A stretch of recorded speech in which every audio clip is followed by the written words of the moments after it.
Good morning, guys. I hope you are morning people just as I am, because I'm going to start this without the slides, and I'm going to tell you a story, and I want to get you back into 1983. It's Los Angeles, it's Coliseum Forum, and we are having the All-Star game, NBA All-Star game, with all the bigger stars, so like Magic Johnson is there, Pat Riley, Patrick Ewing, all those other stars. And you know how in US they have somebody singing the national anthem before the game. So this time it was supposed to be Marvin Gaye. It wasn't the best time for Marvin Gaye in those years. He was suffering from depression. A lot of people consider him just a junkie. He was out of the public space for some time. He wasn't even the first choice. Like the first choice was Lionel Richie. And basically, he didn't pass because they knew only one song of him, like "Hello,"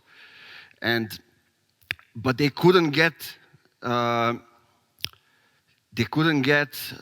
Gaye nowhere. He was nowhere to be found.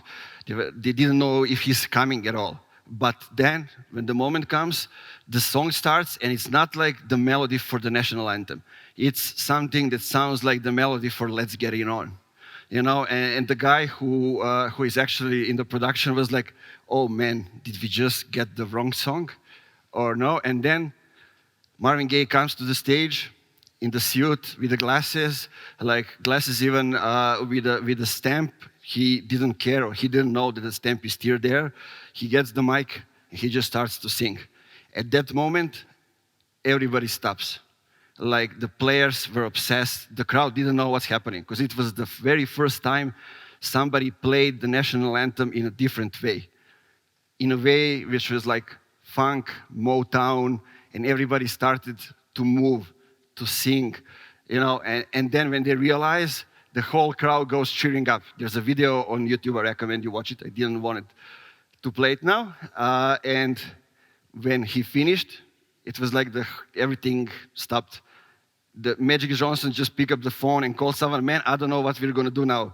Like, we can just end the All-Star. This guy has just stolen our show." And basically, there is one comment that I saw last night on YouTube under this video, and it says, like, "This is the first time and the last time someone made babies while listening to the national anthem." And, you know, I'm telling you this story because when somebody asks me, if your company comes through the door, how would you describe it? I describe it as Marvin Gaye on that night. Like a swagger, a linchpin, somebody who was left outside of everyone, but making a huge comeback and something that they will never forget. Now let's move to today's topic, how to stand out in the market but creating demand. And get yourself a bit of funk on the way. I'm telling you this because basically my company is called Funky Marketing. We do B2B marketing a little bit differently with a bit of funk. We basically use strategy and research, combine it with creativity to help B2B companies get the buyers the way they buy now in 2022. And it's way different than what it was before. This is me on the photo. My wife says I'm half comic, half a guy, because I have that many comics. We are basically drawing in comics in my apartment, so there's the photo. But let's go from the start. Usually we are working with B2B companies, B2B tech companies, and what do they know? Most of them are sales companies. So sales companies know how to do sales, but they cannot figure out how to do marketing. So what do they think? Well, they think about what they know. So they think that they have sales problems. When they know, okay, we have sales problems. So what do? This is what we know. Let's go. Let's figure out the sales. And what do you do when you have sales problems? We said, okay, maybe there's something in sales that we don't know, so let's hire somebody to do the sales training. So they invest in trainings. They hire more SDRs, because like we're having all those leads, somebody needs to talk to them, so we hire more SDRs. If those two things don't work, then they say, okay, the main guy maybe is not the one that we need. Let's hire a new CRO. And basically, they do everything they can to fix the sales part. But the thing is that they fail. again and again and again. And I always say, not every company should win. Some of them should fail because they don't understand who they are selling to. And what can we do about it? Let's go and let's see. So basically, sales is not the thing that is broken. It's the buyers that are buying differently today. How are B2B buyers buying today? It's not that they go to Google and they find out who they're gonna buy from, the tool or the agency or whatever it is. They are going to communities when they have 10 people that they know, so they ask them, do you know this guy? Do you know this product? Do you know this tool? Second thing is they go to social media and they ask, what do you use for scheduling posts, for example? They get the answer from the social media. And the third one is basically they pick up the phone and they call three people, their peers, and ask them, do you know this guy? Do you know this product? Do you know this company? What do you think about this agency? Have you worked with them? And you cannot track those things, not at all. So basically, if you look at it like that, they need marketing to help them on their journey. And the problem is that marketing in B2B tech companies is not doing real marketing.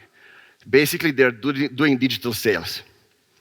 So there's a better way to do things that solves these problems caused by mostly outdated thinking and rules of how to do it.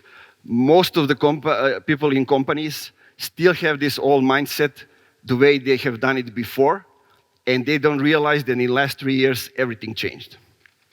So let's see how it goes. What does marketing do in B2B sales companies? If you have been in those positions, then you know that they go to the trade booths, show booths, they basically buy the whole booth, spend a lot of money, and get some leads, get people who sign up for the conference to spam them with emails or outreach calls. They do account-based marketing, but usually it's without processes. They just buy a tool and they think the tool will solve everything. They create events with customers and they do big sales meetings with subject matter experts. If you have been in those places and done those things, then you know that when you see the customers, the clients, the thing is, you know that they don't want to buy from you. You know that they are not interested. So basically, your sales team is spending time trying to opt in people who are not interested to buy right now, as opposed to doing something else and talk to people that are already interested to buy. Trying to schedule a call with somebody that isn't interested to talk to you and to buy. Sounds like, a shitty thing to do. So what do B2B companies need to do? They do not need to invest in more sales reps. They do not need to invest in more sales training. They need to change the person that your sales reps are talking to. Because it's not only the decision maker. And the things are happening in a different way. Basically, getting people ready to buy should be the primary objective of what marketing in B2B does. I always say, I like to imagine that there's a buying outlet on the website, and when somebody comes, they need to do just one thing, and needs to click buy now. If they are not prepared before that to do that, it's not going to happen. And look at it as simple as that. So you need to prepare people so when they come to the website, they convert. Real marketing makes a shift in the mindset. It's not just buy this. It's why do you need to buy this? Why do you need to buy this from me, from us? And what will happen if you buy this? How does the promised land look like? So what does B2B companies do? They usually go and say, these are our customers, we need to go to them. How do we go to them? We invest in PPC. We invest in advertising. And they go, and when they do that, what happens is they convert some people. But they want to enlarge the number of people that are actually converting and the number of people that actually have the buying intent. So what should they do? There's one thing that they should do, and they should create demand for what they sell, for their products or their services. Because if they go to Google, they're basically only capturing demand because the buyers are already indicated. They are solution aware, they are in the market to buy.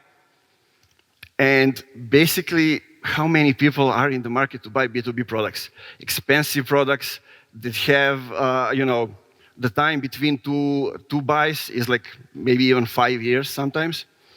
So LinkedIn Institute research said that 95% of the B2B buyers aren't in the market to buy now. So 95 of your potential customers is not on the market to buy from you right now. If you think from that perspective, it should change everything. It should change the way you think about selling, about the way you think about marketing. And I like to go even more extreme. If I use experience and what I know, what I see is the volume of people you're getting over Google is less than 1% of the entire market. If you do PPC, you go to people ready to buy right now. If you do SEO, is also people are already have intent and go looking. If you do community, is also pre-sales because you're going to talk about your business. So 1% is a little bit too small, right? So how do we pass over that? You need to reverse engineer and go up the chain and figure out what is driving that person to go to Google and search. So let's see how our B2B buyers are behaving right now. So we spend more time on social networks, connecting, communicating with our peers than we actually do our job. I don't know if you're aware of that, but that's the fact. If you think about it, that's what happens. So people are on social networks, people are in communities. 2-3 years ago, we didn't have small professional communities. We didn't have that. People would go to Google and then research. We have third-party events, mostly in those communities. We have direct word of mouth from the peers. They recognize us as authority, as leaders. And we have content platforms like Apple, Spotify, YouTube, so the podcasts. I don't know, it seems like everybody has a podcast. I have also one, Funky Marketing Show. If you want to learn more about how to do marketing in a funky way, check it out. So these are the places where B2B buyers spend time every day.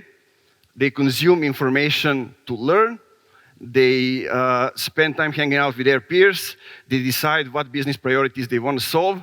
And there is also one important thing that they do. So they take people on board. D is missing. What does it mean? Basically, when they see a piece of content that is valuable, that they think that they can use for their company, they screenshot, or they use that podcast episode, or they use the video and share inside company Slack, inside LinkedIn DMs. They share it further. These are the things that you cannot see. It's happening without us ever knowing that until somebody comes and telling us. So facilitation of the buying process is where the action is. We need to facilitate all those things to be on top of mind when it comes the time for them to buy.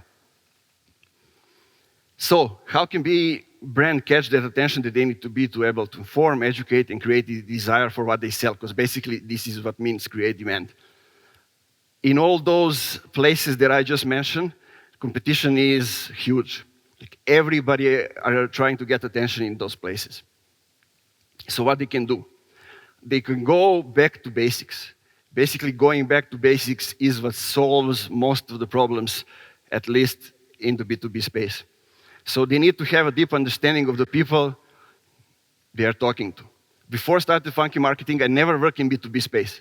Like before 2020, I worked in B2C. I was an activist. I did a lot of different things. But I had a community of like now 9,000 people on LinkedIn. And I had around 270 virtual coffees with different people. And while I was going through those conversations, I saw that there is a gap in B2B that I can fill in with what I know from B2C. Because like B2B is changing. And not many people saw that. So that's one thing. Talk to your customers. Go ahead. You don't need to do 270 calls.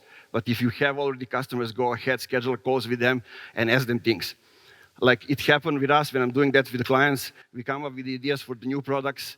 They say, aha, you gave us the research in the first month. It was a great one. You never sent it out. It was a year ago. We will even pay to get that research now. You know, those kind of things. You need to have a subject matter expertise who can deliver the message properly. What does it mean? For most of the startups, is the founder. The founder's story is your most important channel that you can have in a startup. The founder is one that starts the story, and then as he adds people to the company, they take the story and they get it to the next level. Like the story of Google, the story of Netflix, that you know now, those are not the stories that as it happened. Now the customers are telling the story. From when they start, the founder is telling the story. You need to have a point of view that people care about. And how do you know that? Basically, you know what it is because you understand them well. And when it comes to that, it's differentiation. You don't need to have it at all costs. Like if you are the leader in the category, you don't need to be, point of view or to be different. You are the leader. If you are the only one that has the product or the service, you don't need it. But if you are competing with other agencies, if you are competing with other products similar in SaaS, you need to have a point of view that differentiates you. And I like to think of that differentiation as funk, as something that makes you move. Basically, funk, I define it as a music that you want, that makes you want to move your body and groove. Makes you feel so fine. And you need to find what it is for yourself and for your company. So no MQLs, no website visits, those things are not important. All the metrics that B2B companies use to score the success on marketing, push marketers to do things that are not actually getting them where the company needs to go. They leave out that part of the strategy which is essentially in order to win. And these two slides are something the way I use to measure demand. I separate how I measure creating demand, and I separately measure how do I actually capture demand. And if you go and check it out, basically when you measure separately the way you create demand, it shows you, are you actually creating demand?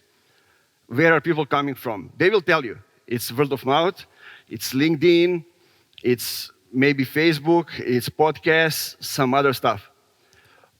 Capturing demand is what your software tells you. It's what G-Analytics tells you. It's what HubSpot tells you. And you can see there like direct traffic. You don't know if there is somebody who has listened to your podcast and just came to convert. You don't know that unless you ask. So the important thing is to separate this and measure it separately. So how do we do that? Basically, how did you hear us? It becomes the most important question that you can ask people on your website. I ask another one, why would you like to work with us? And here are listed some of the answers so you can see how it goes when you actually create demand. Like, what do people actually answer to those things? They say they heard about us through my LinkedIn channel. They say, guess how, LinkedIn. When they say guess how, it means that they are already bought. They say from user guiding. They say from Clever Profits. Those are our clients. They say also, I got Nemanja.LinkedIn. They say, Pep Laya recommended you. Huge name in B2B space. There's even something that says Nemanja jumps out of the pate on LinkedIn. And one thing that stands out is the last one, Refine Labs. I don't know if you know Refine Labs and Chris Walker, basically the leader in this demand gen thing. People consider us competitors. But on the other hand, what I can see is the way we capture demand is that they actually recommend us. And another thing is, why would you like to work with us? Now, not everybody knows that. So, you will get all kind of answers. Somebody will say, I'm just about to find out. But you see what you are known for, so reputation in the workspace. We like your vision, what your end-to-end review of our marketing strategy, can bring us. We like you because you guys think differently.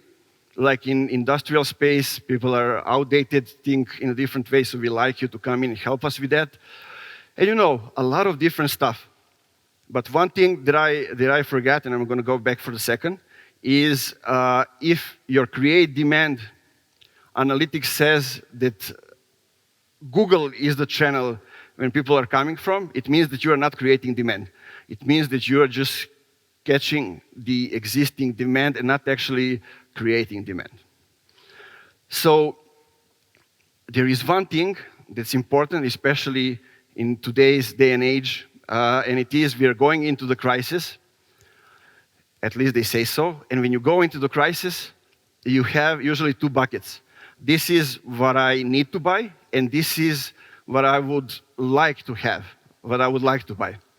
When it's crisis, basically what do you eliminate? The one that says, I would like to buy it. And this is the brand. This is the brand. You eliminate the brand when it's the crisis. You go to the category leader. Usually, that's what the most common things that we buy every day. The one thing that we go to the product, that's the category leader. And we go and buy them. That's why, especially now, when the crisis is coming, we need to create more demand. Because like most companies, what they will do is they will have, okay, now we have 1% of companies ready to buy right now. So it's going to be harder and harder to convert them. What we can do is we can put more money into advertising. So we can convert those, right?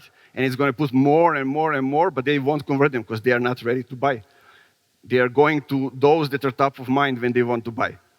And basically, it leads to infinity in putting more money into something that doesn't give results, and it ends up in your company being gone soon. So one thing you need to do, and I always say that, you need to keep it funky, and you need to zig when others zag. When you see other people in your space coming up with the same things, you need to change it. And always think about innovation. You don't know what's happening with your competitors. If you're satisfied how you're growing, and you're growing slowly with the market, it means that you are already losing. Because the competitor that you have know about that is developing a set of products or establishing a new category or the subcategory will just come up and leave you behind. You would not know even what got you at this point. So one advice that I have to tell you today is go ahead, talk to your customers, figure out how do they call your product, how do they call your service, how do they call you. Is the same name as you think? Is it differently? How do they think about your services, how you're actually helping them?